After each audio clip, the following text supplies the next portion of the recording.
这几天仙桃的榴莲呢，真的是太火爆了。这还是前几天走的体检，都没得时间来拿结果，早晨就起了个早床，拿着医生看了哈。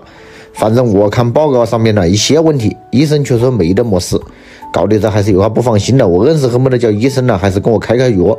每天下午出摊，忙的都没得时间剪视频发视频，每天都是半夜时间把视频剪好了，第二天发。今天也是机会不好，榴莲都准备好了，结果就下雨了。现在天气预报真的准得很了。我就紧急的搞了2个伞过来，这只要有货，肯定要每天坚持出摊的，给你们看看今天的效果。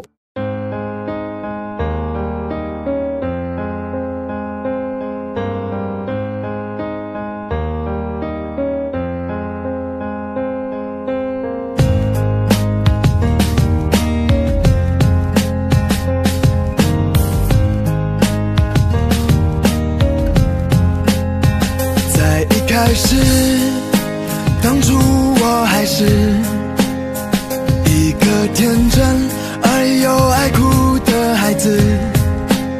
10年之后，终于才明白，只要全力以赴就无所谓失败。转眼间，一切都已改变。新的起点，新的世界就在眼前。